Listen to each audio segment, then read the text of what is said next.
Assalamualaikum warahmatullahi wabarakatuh. Teman-teman, para mahasiswa mata kuliah Public Speaking. Kali ini pertemuan kita membahas tentang speech structure and organization. Saya sudah kirimkan ke grup WA. Ini ada yang bisa Anda lihat pengantarnya. Silakan diklik link ini. Nah, pada pertemuan sebelumnya kita telah menonton sebuah pidato yang disampaikan oleh Barack Obama. Linknya sudah dikirim ya, dan kita akan mendengarkan Anda menganalisa bagaimana speech purpose-nya dan bagaimana Anda menganalisa siapa audien yang dihadapi oleh Barack Obama di dalam dia berpidato itu. Ini learning objectives kita pada pertemuan hari ini. By the end of this session, student will be able to understand the basic structure of a speech, identify the component of introduction, body, and conclusion, organize main points logically and clearly, use transition effectively, write and deliver a well-structured short speech. Ada 5 tujuan dari perkuliahan kita.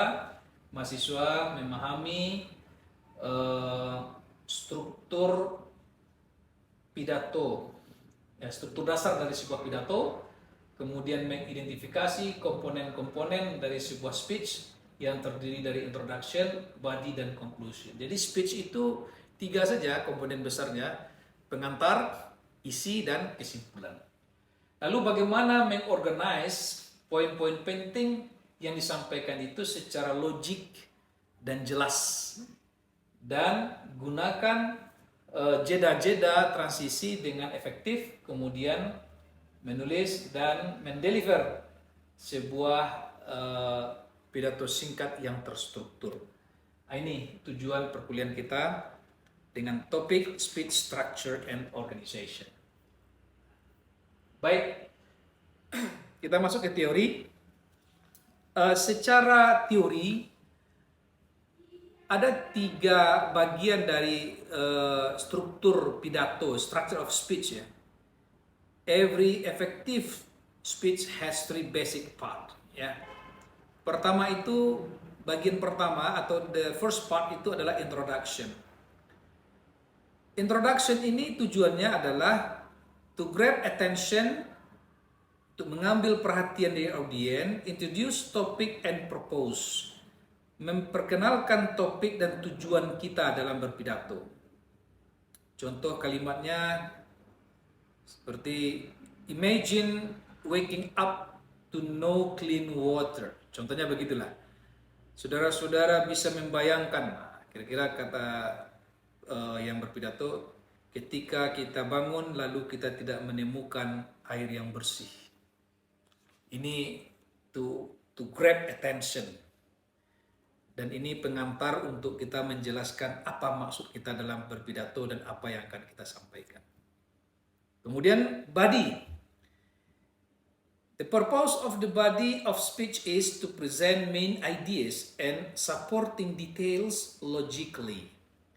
Jadi ketika Anda ingin menjelaskan suatu steps atau tahapan-tahapan, mungkin Anda menggunakan kalimat first, secondly, finally, dan seterusnya itu sudah berada pada bagian body of the speech.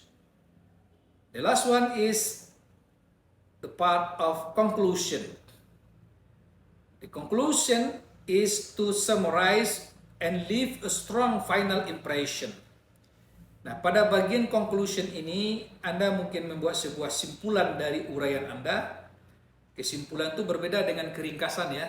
Simpulan itu adalah lebih kuat dari penjelasan, dan dia tidak ada ringkasan, tapi menjelaskan, menekankan the purpose of your speech.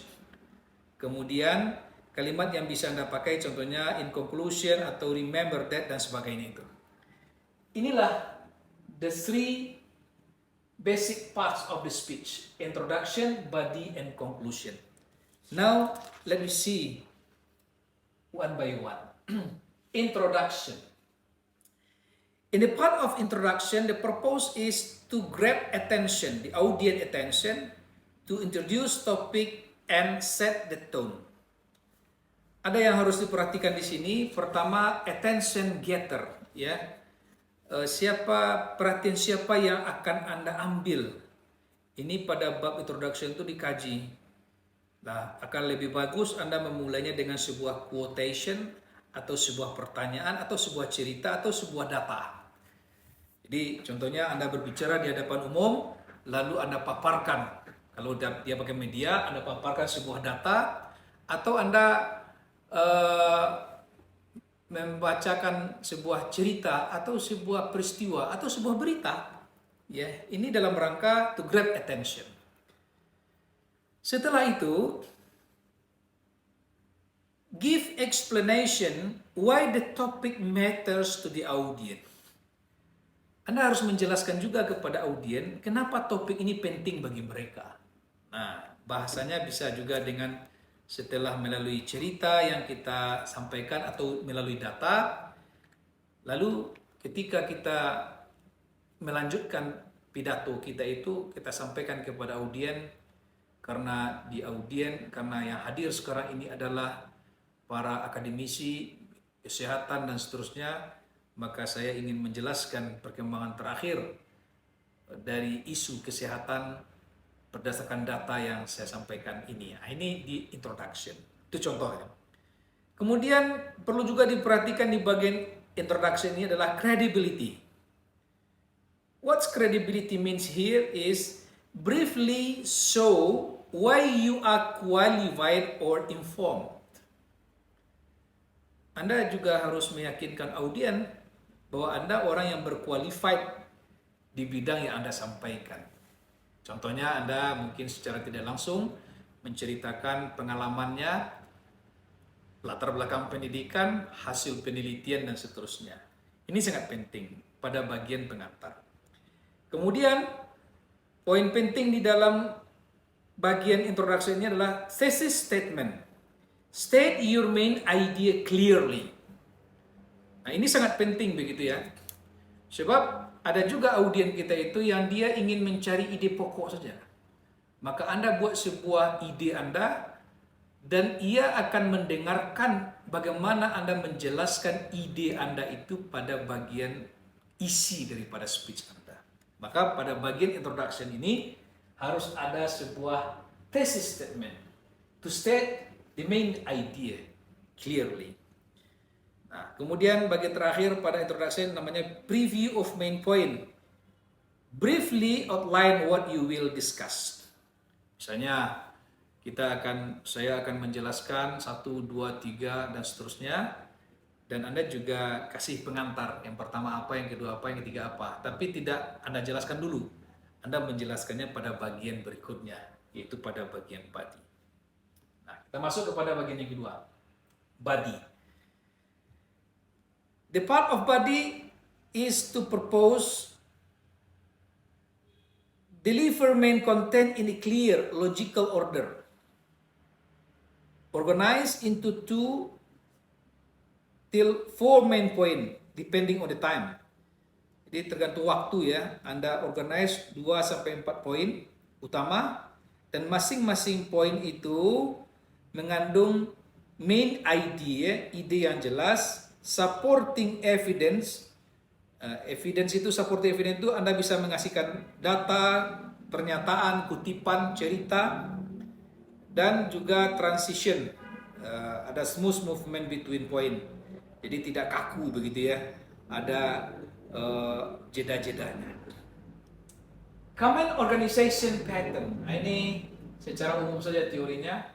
Ada chronological, time order, kapan terjadinya, past, present, and future. Topical, break topic into subtopics harus jelas juga. Cause and effect, memperlihatkan hubungan antara peristiwa-peristiwa yang diceritakan. Problem solution, ini pernyataan state a problem dan propose solution. Ada sebuah problem dan Anda juga tawarkan solusinya. Ada komparatif. Jadi isi pola sebuah speech itu 5 ini. Kronologi, topical, cause effect, problem solution, komparatif.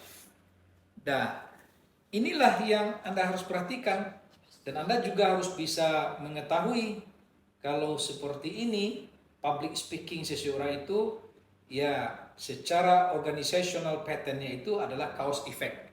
Dia menjelaskan sebab akibat sesuatu. Atau dia awali dengan sebuah problem, lalu dia berikan sebuah solusi. Ini namanya problem solution. Atau dia membandingkan sebuah alternatif, sebuah pemikiran. Ini sebuah komparatif. Ada juga dalam sebuah pidato yang panjang, ya, kelima-lima pattern ini dimuatnya. Juga ada itu. Tapi setidaknya ada 5 common organization patterns of the speech. Nah, pada bagian conclusion, ini penting kita ingat bahwa tujuan conclusion itu adalah to wrap up and leave a strong impression, untuk meninggalkan sebuah kesan yang baik pada pendengar. Maka ada 4 hal yang perlu kita ketahui. Pertama, signal to the end. Nah, gunakan frase kesimpulan dari yang saya sampaikan ini, atau terakhir sebelum saya tutup pidato ini sudah pada bagian conclusion. Summarize main points, briefly restate key ideas. Ide-ide pokok Anda itu simpulkan kembali. Ya, sebelum saya tutup, saya ingin mengatakan kembali kepada audien bahwa data yang saya paparkan tadi menunjukkan kepada kita sebuah kewaspadaan terhadap dunia pendidikan. Contohnya seperti itu kan. Ada sebuah briefly restate key idea. Restate thesis, reinforce central message. Ada pesan-pesan utama kita. Pada bagian conclusion ini kita yang kuatkan kembali. Kemudian closing device, ya, akhiri mungkin juga dengan mengutip sebuah kutipan, sebuah cerita atau visi di masa yang akan datang. Nah, ini ada beberapa elemen yang bisa kita gunakan seperti visual aids, slide, PowerPoint, chart dan sebagainya. Dan ini adalah sebagai alat bantu bagi kita untuk menjelaskan tujuan daripada pidato kita. That is our topic about speech structure and organization. Dan kita melanjutkan dengan praktek. Dan setelah itu masing-masing kita menganalisa bagaimana praktek dari teman-teman kita. Dan kemudian dipaparkan juga teks daripada pidato itu. Terima kasih. Itu tema kita pada hari ini. Selamat berdiskusi. Assalamualaikum warahmatullahi wabarakatuh.